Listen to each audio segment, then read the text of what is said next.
Aglaonema की growth को double करने के लिए और पत्तियों को बड़ी बड़ी चमकदार बनाने के लिए किस खाद का इस्तेमाल कर सकते हैं, जनवरी में किस तरीके से केयर कर सकते हैं जिससे आने वाले टाइम में एग्लोनिमा की ग्रोथ बिल्कुल तेज़ी से बढ़े, आज के वीडियो में आप जानेंगे। आप लोगों में से कई लोगों की क्वेरी है कि एग्लोनिमा के पत्ते पीले हो रहे हैं या फिर नर्सरी से जैसा पौधा हम लेकर आए थे बिल्कुल वैसे ही है अभी तक। तो इन टिप्स की सहायता से आप अपने एग्लोनिमा को बहुत ही लश ग्रीन बनाकर रख सकते हैं। सर्दियों में अक्सर एग्लोनिमा का पौधा डोरमेंट हो जाता है, यानी कि इसकी ग्रोथ ना के बराबर रहती है। वैसे भी एक स्लो ग्रोइंग प्लांट है, इसकी ग्रोथ हमेशा स्लो रहती है। तो किस तरीके से आप इसे सूखने से बचा सकते हैं और घना बना सकते हैं, ये अभी वीडियो में आप देखेंगे। सबसे पहली चीज़ ये होती है कि यदि ग्रोथ नहीं हो रही है, बिल्कुल ना के बराबर ग्रोथ है और पत्ते इस तरीके से पीले हो रहे हैं, सूख रहे हैं, तो दो वजह से ऐसा हो सकता है। या तो ओवर वाटर हो रहा है, यानी कि पानी बहुत ज़्यादा गमले में जा रहा है तो पत्तियां नीचे से सूखने लगती हैं। एग्लोनिमा एक ऐसा पौधा है जिसे ज़्यादा पानी की ज़रूरत नहीं पड़ती है, स्नेक प्लांट की तरह ही। इसे यदि आप सिस्टमेटिकली वीक में 1 बार या 2 बार पानी देंगे सर्दियों में, तो ये पौधा बहुत अच्छे से सर्वाइव करेगा। एग्लोनिमा की तरह ही यदि कोई और भी हाउस प्लांट है आपके पास, जैसे कलेथिया है या पोथोस की कोई वैरायटी है, तो सबकी केयर आप इस तरीके से कर सकते हैं। यदि एग्लोनिमा हो या कोई भी हाउस प्लांट है और उसके पत्ते पीले हो रहे हैं, तो सबसे पहले आपको सॉइल मीडिया पे ध्यान देना है। यदि सॉइल लगातार गीली है तो फिर पौधे अक्सर पीले होने लगते हैं। सॉइल मीडिया किस तरीके से होनी चाहिए ये भी वीडियो में मैं आपको बता रही हूँ। एग्लोनिमा की जो रूट्स होती हैं वो हमेशा छोटी छोटी होती हैं, शैलो होती हैं, जिजी प्लांट की तरह ही। तो जितने भी छोटे रूट्स वाले पौधे होते हैं उनको कभी भी बहुत बड़े पॉट में नहीं लगाना चाहिए और सॉइल मीडिया भी इस तरीके से रखनी चाहिए ताकि जड़ों में चिपके ना। या फिर ऐसा ना हो कि गमला बहुत बड़ा है और जब आप उसमें पानी डाल देते हैं तो रूट्स हमेशा गीली रहें। पत्तों के पीले होने के पीछे ये एक बहुत बड़ा रीज़न होता है कि पौधे के हिसाब से पॉट साइज़ सही नहीं होता।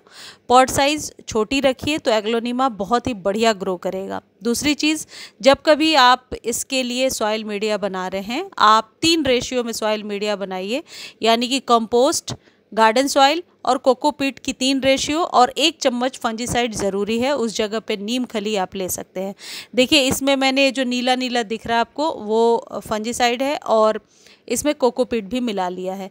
इसको अच्छे से सर्दियों में खासकर यदि रिपॉट कर रहे हैं या फिर आप अभी लेकर के आ रहे हैं, तो इस जो सॉइल मीडिया है इसको धूप में पहले 1 से 2 दिन रहने दीजिए ताकि किसी भी प्रकार के फंगस वगैरह का अटैक है आपके सॉइल पर तो वो ठीक हो जाए।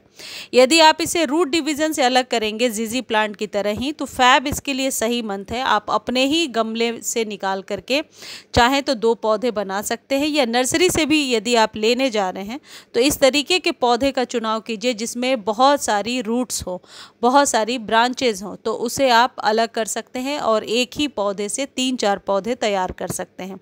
एग्लोनिमा भी बहुत आसानी से रूट डिवीज़न से अलग होकर लग जाती है। साल में 2 बार आप ऐसा कर सकते हैं, या तो आप बरसातों के समय कर लीजिए या अभी फैब मार्च में आप ऐसा कर सकते हैं।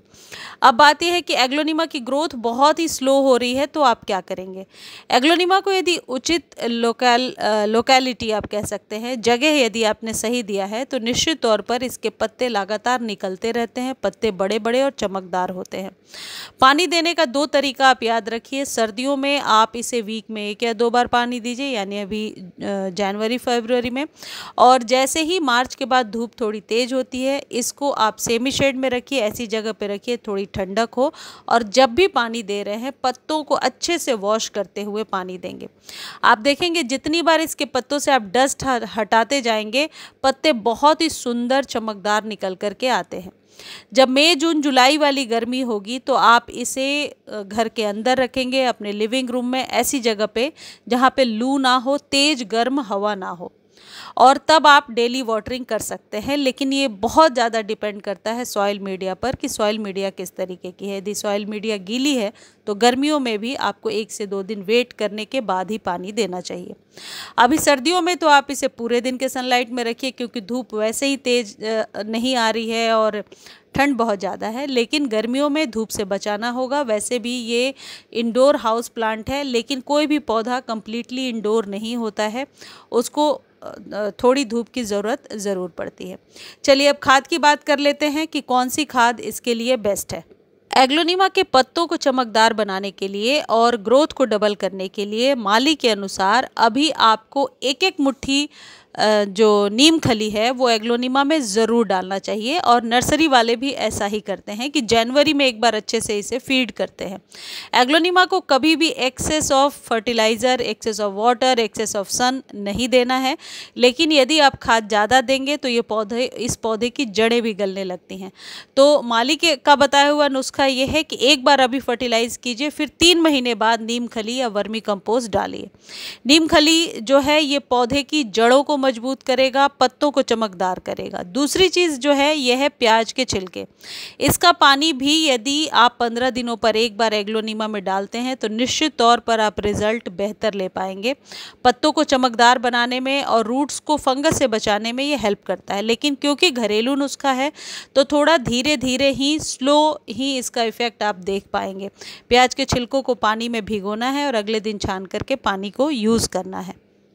एग्लोनिमा पर यदि कोई फंगस वगैरह का अटैक है तो ये प्याज के छिलकों का जो पानी है इसे छान लीजिए और फिर अच्छे से स्प्रे कर लीजिए। आप चाहें तो उसमें साफ फंजीसाइड भी 1 चम्मच मिला सकते हैं, 1 चम्मच से कम ही मिलाइए। एग्लोनिमा का पौधा यदि बहुत पुराना हो रहा है तो ऊपर से टिप कट करके आप इसे घना बना सकते हैं। मुझे उम्मीद है ये वीडियो आपको बहुत अच्छी लगी होगी। धन्यवाद।